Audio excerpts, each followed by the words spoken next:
हाँ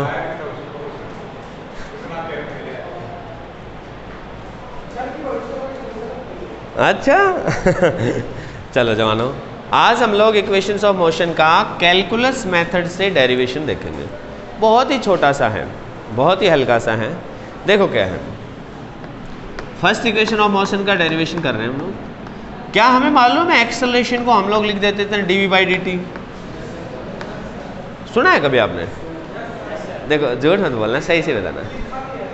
लिखा भी है? चलो बहुत ही बढ़िया। तो क्या हम ऐसा लिख सकते हैं dv बराबर a इंटू डी टी? पक्का? इसका मतलब क्या है कि यदि हम हमारे ऑब्जेक्ट की इनिशियल स्पीड कुछ मान लें, मान लो हम ऐसा मान लें कि भाई साहब एट t इक्वल टू 0 हमारे ऑब्जेक्ट की इनिशियल वेलोसिटी जो थी वो थी मान लो u।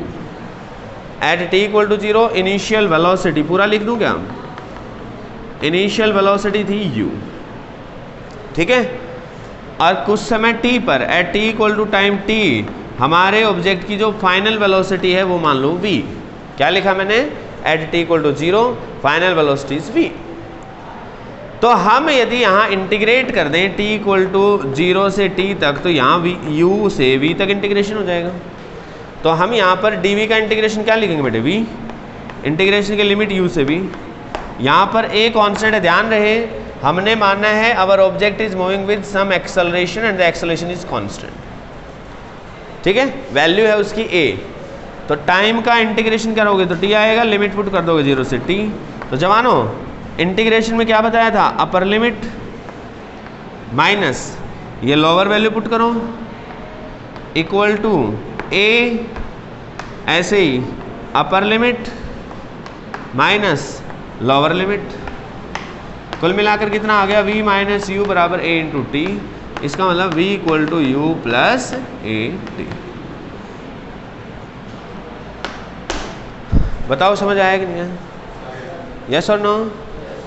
डाउट है बेटे? डाउट पक्का? अब देखो सेकंड इक्वेशन।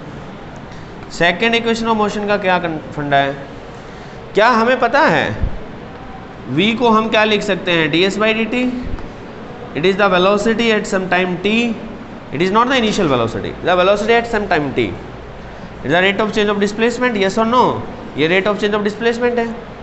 अब हम इसको ऐसे भी तो लिख सकते हैं ds बराबर v इंटू डी टी, और v की वैल्यू तो हमें मालूम है u प्लस ए टी, अभी अभी आई थी ये तो।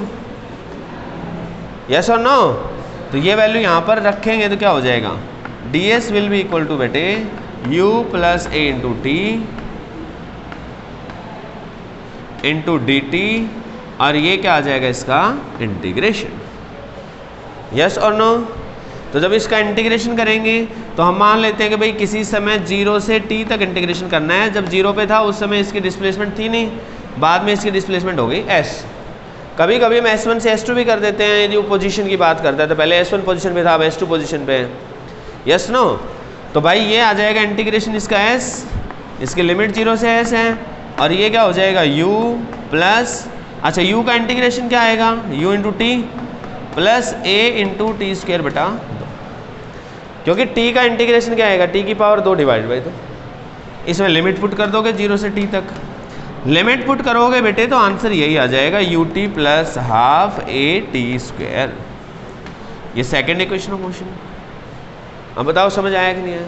मान लो इसी क्वेश्चन में वो ये कह देता कि पोजीशन की बात बताओ, यदि इनिशियल पोजीशन s1 थी, फाइनल पोजीशन s2 थी, तो इधर तो सेम ही रहता और इधर क्या आ जाता? s2 minus s1। उसको हम s लिख सकते हैं डिस्प्लेसमेंट।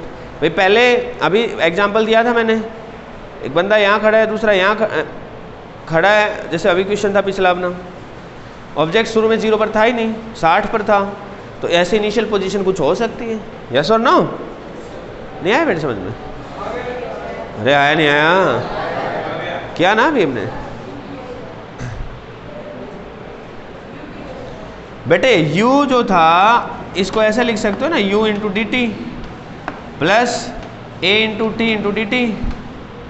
अब इसका इंटीग्रेशन करेंगे तो क्या आएगा? u तो कांस्टेंट है और t इसका इंटीग्रेशन हो जाएगा dt का।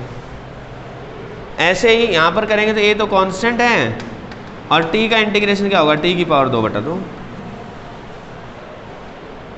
ठीक है बेटे, समझ आया कि नहीं आया?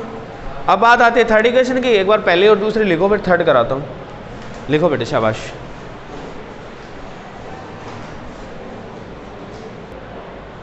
जवानों, थर्ड इक्वेशन है ना। तो हमारा मकसद क्या है, टाइम ना आए भाई थर्ड इक्वेशन में। हमें पता है एक्सेलरेशन क्या होता है, dv/dt, और कांस्टेंट भी है। अब हम टाइम को रिप्लेस करना चाह रहे हैं, इसलिए हम यहाँ क्या करेंगे, ds ऊपर नीचे कर देंगे, खत्म। अब क्या आप बता सकते हो ds/dt क्या होता है? v। अरे ds/dt v होता है। इसका मतलब एक्सेलरेशन कितना हो गया बेटे, ds/dt that is v into dv/ds, v into dv/ds। Clear है कि नहीं है? ओ भाई क्लियर है कि नहीं है? ओ भाई क्लियर है कि नहीं है? ए भाई क्लियर है कि नहीं है? ए भाई, बहुत ही बढ़िया। a into d s will be equal to v into d v, yes no? प्यारे जवानों, हम क्या चाहते हैं, हमारा जब ऑब्जेक्ट u से v की स्पीड वेलोसिटी अटेन करे, उस समय कुछ डिस्प्लेसमेंट भी कर ले, वो 0 से s तक चला जाए। अब a कांस्टेंट है, तो ds का इंटीग्रेशन क्या आएगा, s, limit is from 0 to s। v का इंटीग्रेशन क्या होगा, अब देखो ये v है, ये dv है, तो ये वेरिएबल है v, बाहर मत ले लेना। यहाँ तो एक्सेलरेशन कांस्टेंट था, बाहर ले लिया था, इसलिए v velocity is not constant, तो v²/2 and limit is from u से v। लिमिट पुट करोगे तो आ जाएगा, इसमें चलो यहीं पुट कर देता हूँ मैं, a इंटू s माइनस 0 ऐसे ही रहेगा, और ये v²/2 माइनस u²/2। इसको लिख सकते हैं v² माइनस u² पूरे के नीचे 2 इधर आ जाए, तो कुल मिलाकर क्या बन जाएगा, v² minus u² equal to 2as। यही है थर्ड इक्वेशन। क्लियर, यस और नो? छापो, छाप भी लिया।